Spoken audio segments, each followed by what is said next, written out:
Vamos começar com o exame físico do sistema respiratório. O sistema respiratório é composto pelas fossas nasais, a faringe, a traqueia, os brônquios, os bronquíolos e os pulmões, né? O direito e o esquerdo.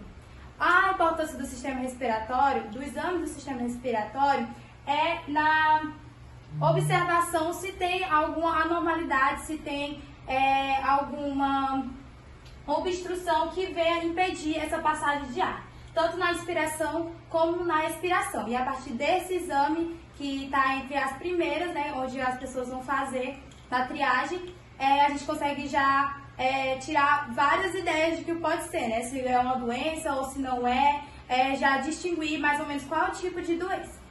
E para o exame físico, a gente precisa das 4 habilidades, que é a palpação, a percussão, a inspeção e a ausculta. A gente vai começar com a inspeção estática, pois ainda também tem a inspeção dinâmica.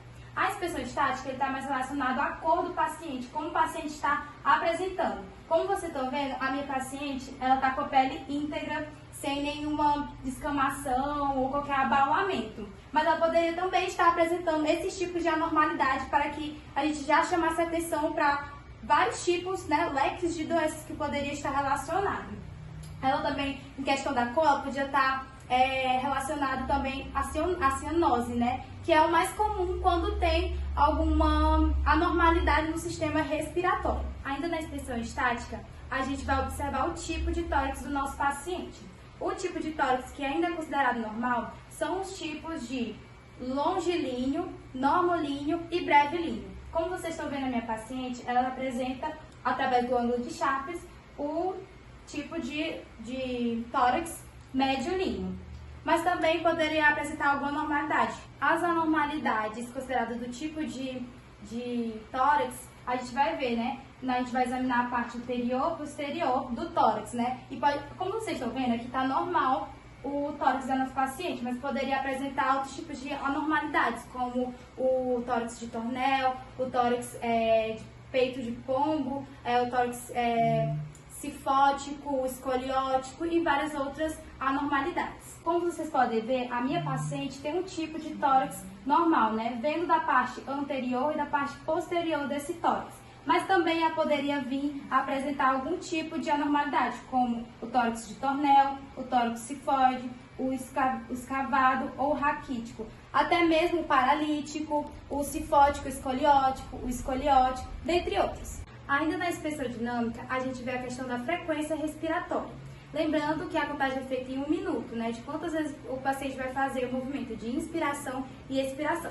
Lembrando que esse exame, o indicado é que o paciente não saiba que a gente vai estar examinando ele, porque assim não corre o risco dele alterar a sua própria respiração. E a gente vai fazer aqui no nosso paciente 1 minuto, contar quantas respiração ela vai estar apresentando.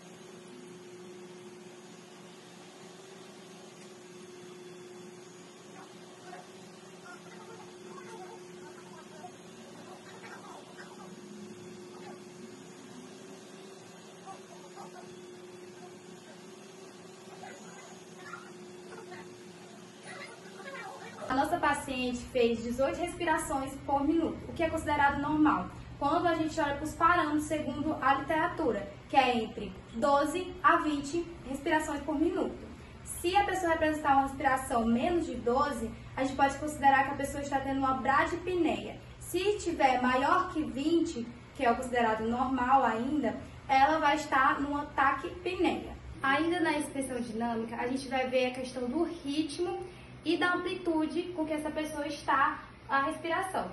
A amplitude e o ritmo normal, ele é exatamente dessa forma. A pessoa vai inspirar e expirar meio que ao mesmo tempo e quase que o mesmo intervalo de tempo. As anormalidades que estão dentro da amplitude do ritmo, elas podem ser dispneica, uma respiração dispneica, que é simplesmente movimentos amplos e rápidos.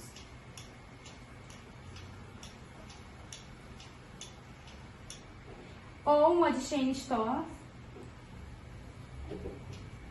que é uma respiração onde existe momentos de inclusões e apneia. Movimentos rápidos lentos e períodos de apneia.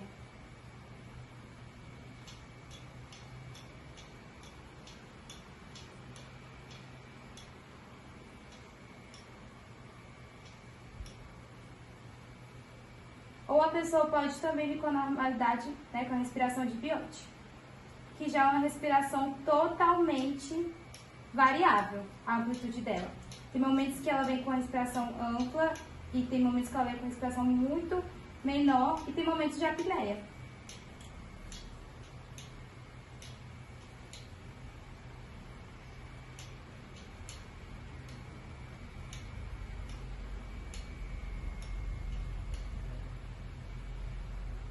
E por último, a respiração de Kushmal,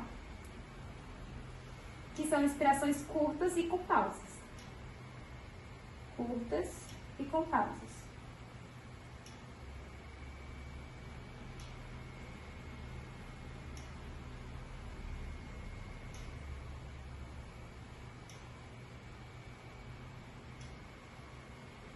E por último, a gente vai ver a questão da contração e retração dos músculos acessórios, né, que auxilia na respiração.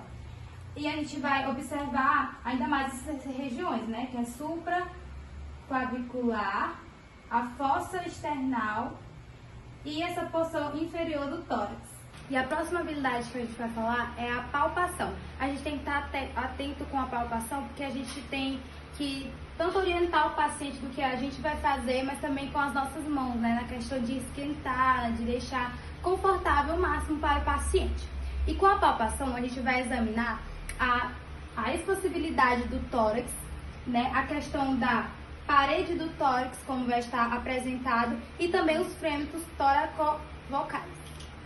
Os frêmitos, a gente examina o seguinte, a parte posterior do tórax, né, e a lateral, de cima para baixo, e a gente tem que solicitar para que o paciente fale 33 ou 111 para a gente sentir a vibração que está nesse tórax.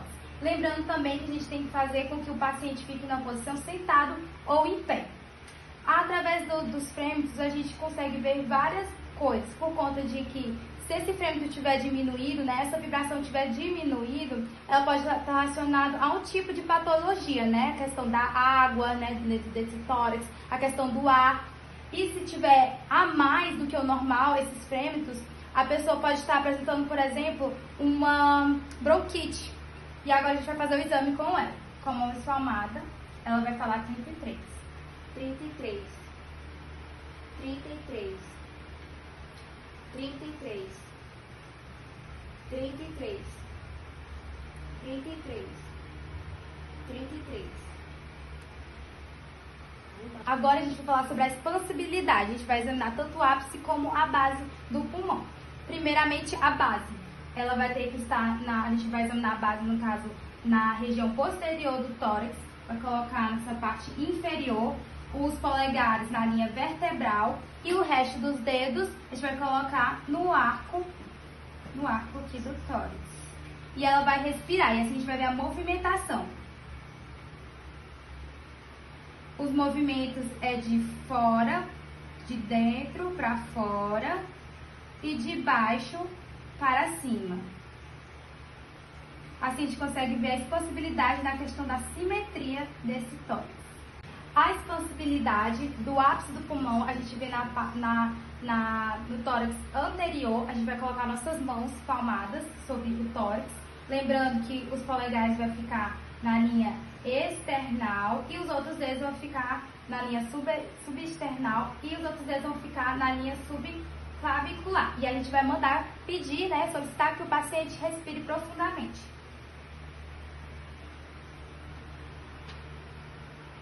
E a movimentação de inspiração e expiração, a movimentação correta, simétrica, é de fora, de dentro para fora. Lembrando que a expansibilidade ela é feita nos espaços intercostais, tanto anterior como o posterior. E agora a gente vai fazer a próxima etapa do nosso exame, que é a percussão. Lembrando que a percussão é feita com as nossas mãos e escutada, né, com os nossos ouvidos, né? E a gente usa o método digito digital, que no caso vai ser o dedo médio batendo no dedo indicador, esquerda e direita. E assim a gente vai ouvir a vibração. Lembrando que é sempre nos espaços intercostais.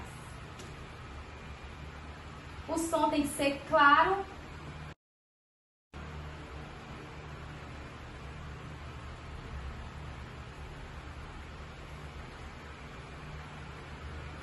Lembrando que se caso esse som não tiver dessa forma, tiver alguma anormalidade, ele pode se apresentar um som submaciço, que está relacionado a líquido, né?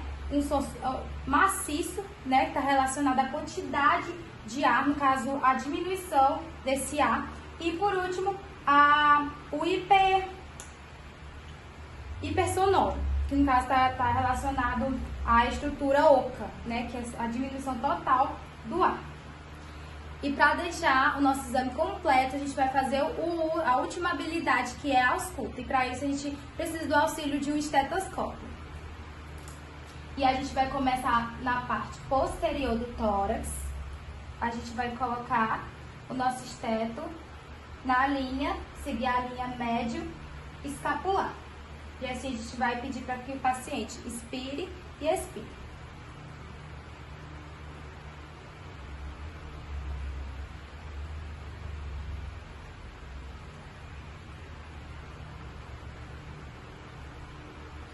Lembrando sempre da questão bilateral.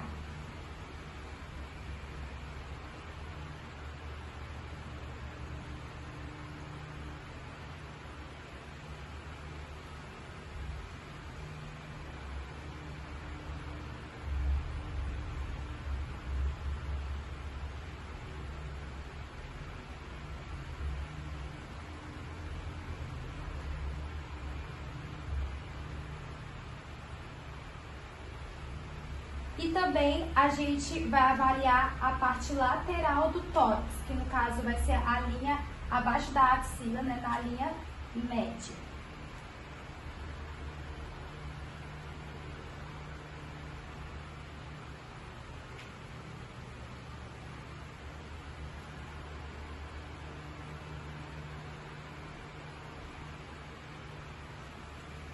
Agora a gente vai examinar a parte anterior do tórax.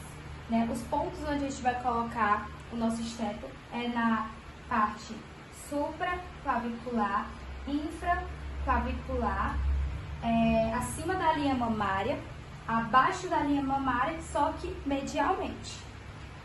Lembrando sempre de examinar os dois lados.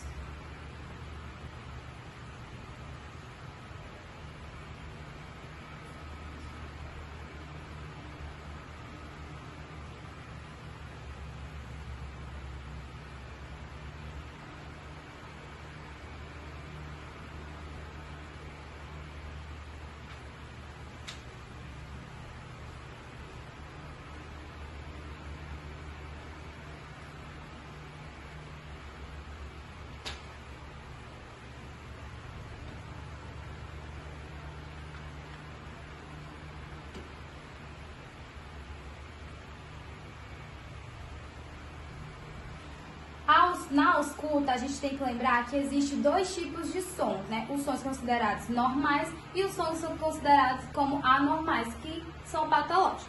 Os normais seriam os brônquios vesiculares e os vesiculares. Os brônquios, ele está relacionado à passagem do ar, né? Ou seja, a gente vai auscultar a passagem do ar na traqueia.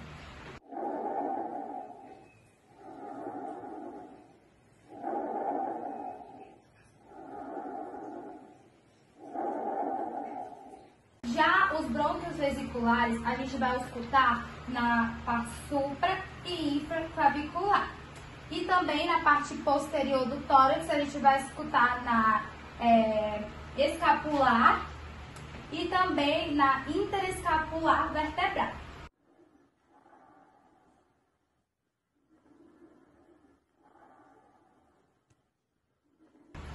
E por último, o vesicular, que é considerado ainda normal, que é visto por o resto do tórax.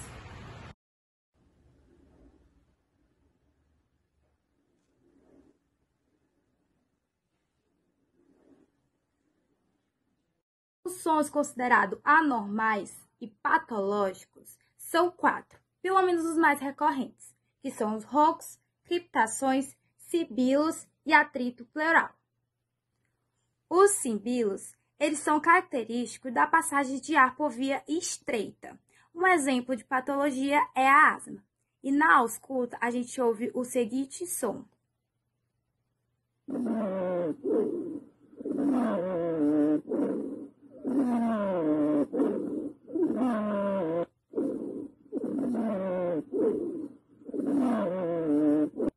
Já os roncos são característicos por uma vibração da corrente aérea ao cruzar com alguma secreção. Um exemplo disso é a pneumonia.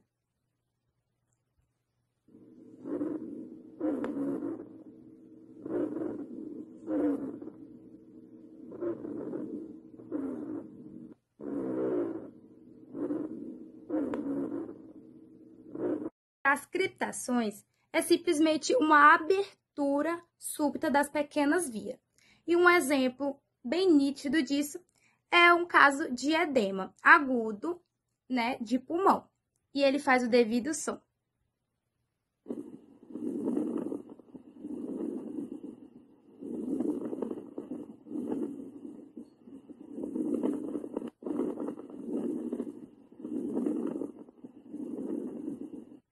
O atrito pleural, ele é característico da fricção dos folhetos pulmonar e ele faz o devido som.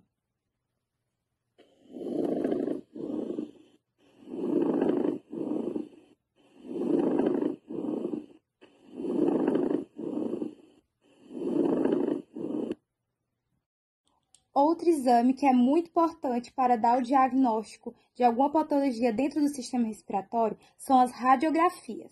Aqui é a radiografia de um pulmão normal. Como a gente pode ver, aqui, por exemplo, a traqueia, aqui o arco aórtico, aqui o coração, aqui os hilos pulmonares. A gente tem que estar atento a essas estruturas nas imagens, né, de radiografia para não se confundir com uma patologia, né? Isso aqui é considerado normal. Aqui as partes escuras seriam a quantidade de ar, né, dentro do pulmão, e essa parte seria o diafragma.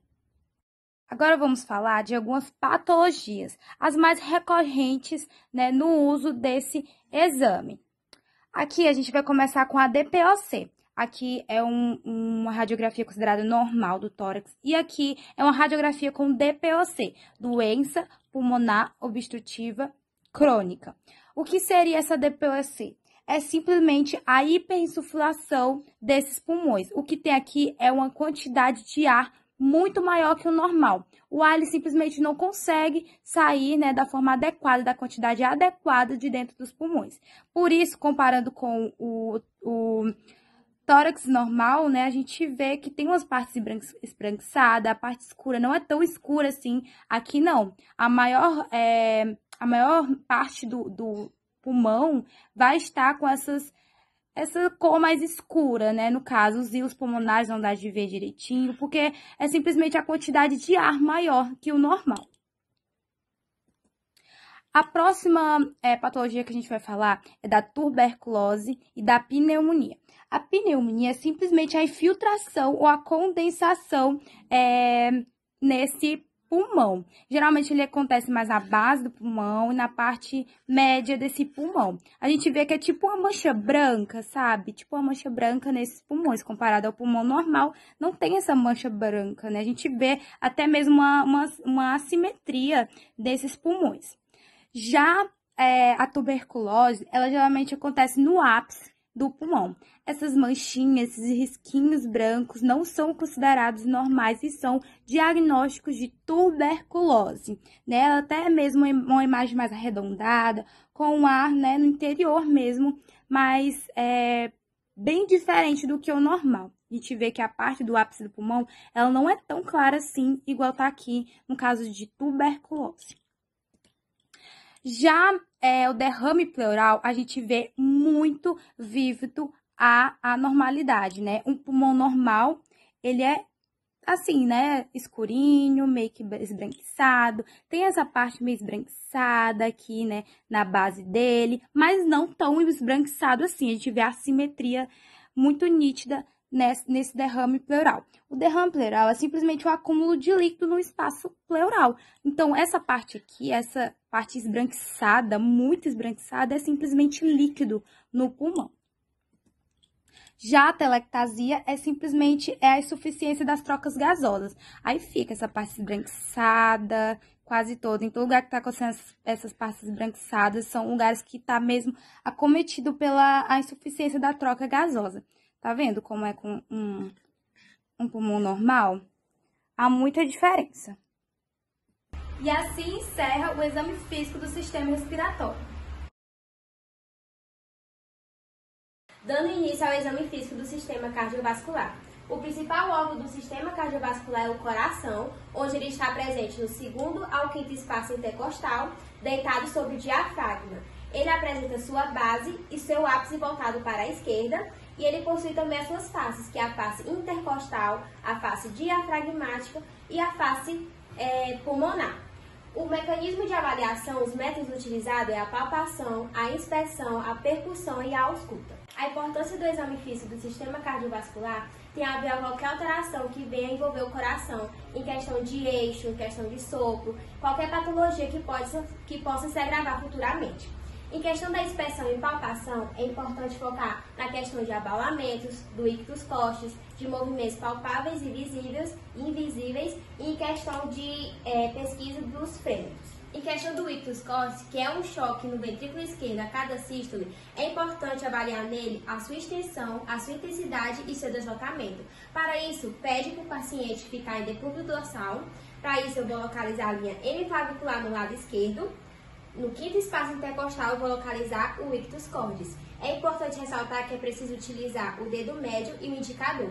Já o paciente, se for muito obeso, a mama muito grande, o ictus cordis ele vai ser invisível ou impalpável. A questão da sua intensidade é calculada através da escala de Cruzes, que ela é dada como diminuída, normal, aumentada ou muito aumentada.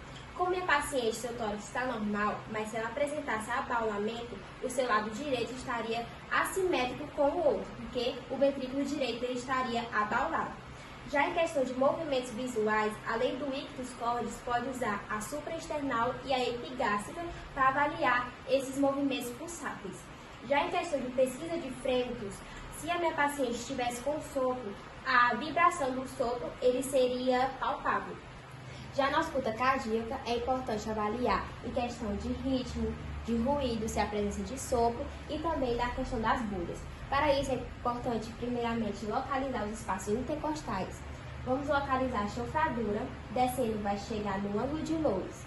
Deslocando tanto para a direita quanto para a esquerda, vai localizar o foco aórtico e o pulmonar, onde vai estar responsável pela primeira bolha, fechamento das atrioventriculares, na sístole atrial.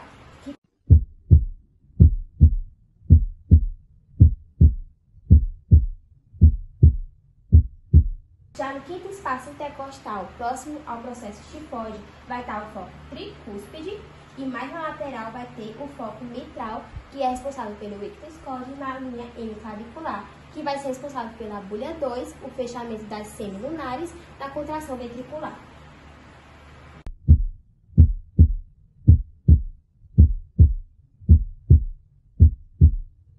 Em questões de ritmo e intensidade, como a minha paciente já está com ritmo e intensidade normal, isso quer dizer que ela está com uma bolha cardíaca normorrítmica e normofonética. Mas caso ela apresentasse arritmias ou anomalias em questão do ritmo, ela poderia ser tanto hipofonética, que é uma intensidade diminuída, e hiperfonética, que é uma intensidade aumentada. Ou também em questões de desdobramentos, ou seja, o retardo do fechamento das válvulas.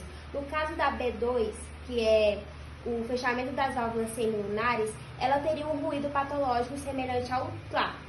Já o retardo do fechamento das válvulas atrioventriculares, elas estão responsáveis pela B1 e ela vai ter um ruído patológico semelhante ao TLA.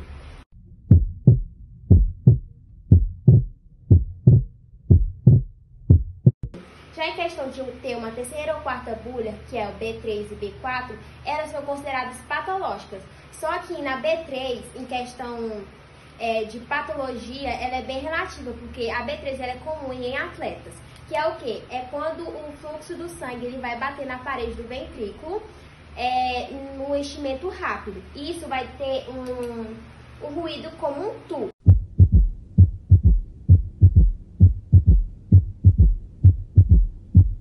Já a B4, ela é patológica também, só que ela vai ter um ruído tu semelhante ao B3, só que numa sequência diferente. Só que ela tem a presença de um sangue estagnado dentro do ventrículo, e aí o sangue que desce do átrio, ele vai ter um choque com esse sangue estagnado e vai gerar também o ruído tu, só que a sequência dele é diferente da B3, que é no caso esse som. No caso da minha paciente, como as bolhas cardíacas dela está normal, ela vai estar com bolhas cardíacas normofonéticas e rítmicas em 2 tempos, sem presença de sons patológicos, com frequência cardíaca de 70 batimentos por minuto. Como minha paciente também não apresenta sopros, mas se ela tivesse, o fluxo seria mais alongado e mais turbulento. Ela poderia apresentar um sopro sistólico ou diastólico. O sopro distólico ele está referente à estenose das válvulas semilunares ou à insuficiência das atrioventriculares. O sopro ele vai ter um som parecido com tum-sta, tum-sta. Já o diastólico ele é depois da bolha B2, que também é referente à estenose, só que ele vai ter um som referente ao tum-tas, tum-tas.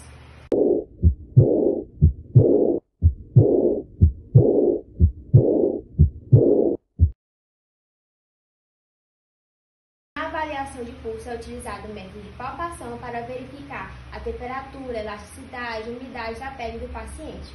Primeiramente, o pulso carótido ele está localizado na borda anterior, medial ao músculo do externo interomastoide, em nível da cartilagem cricóidea.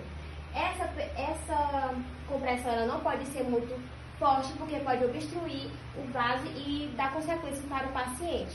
E o que eu vou avaliar nesse pulso? Vou avaliar a questão de amplitude, se ele está presente ou não, se há presença de sopros através da ausculta. A aferição da carótida é dada pelo lado da campanha. O fluxo ele tem que ser semelhante ao fluxo de uma cachoeira. Já na avaliação do pulso radial, o pulso radial ele vai estar localizado entre a apófise estiloide do rádio, que é dado por referência o dedo polegar, e os tendões flexores. Primeiramente, o que eu vou avaliar nesse pulso? Eu vou avaliar em questão de características das paredes, questão de simetria, a amplitude, a tensão, se está dura ou mole, se ele está presente ou não, e a frequência também. Enquanto eu vou aferindo a frequência cardíaca da minha paciente, eu vou analisando todas essas características. Durante o minuto inteiro, a frequência tem que ser aferida.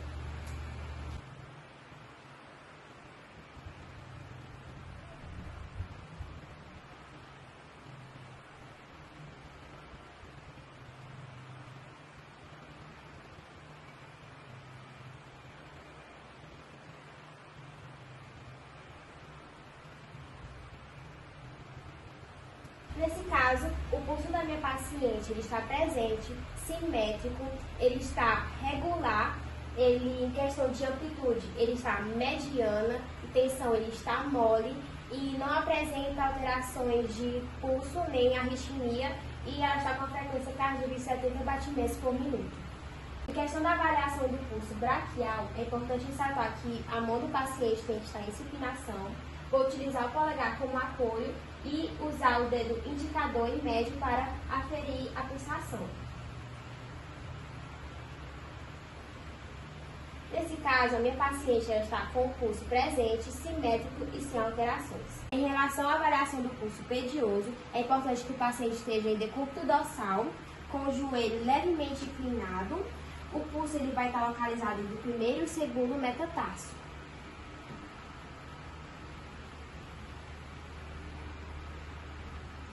Nesse caso, a minha paciente está com o pulso presente, simétrico e sem alterações. Em questão da avaliação do pulso tibial posterior, é importante ressaltar que o paciente esteja em decúbito dorsal, com o joelho levemente inclinado. O pulso tibial posterior ele vai estar localizado na região retromaleolar interior.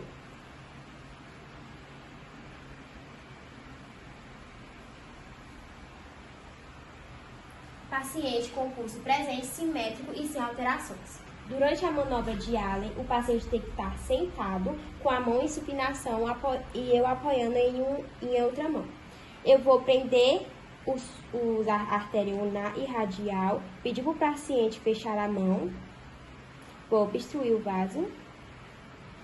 Quando ela abrir a mão, o fluxo tem que voltar imediatamente,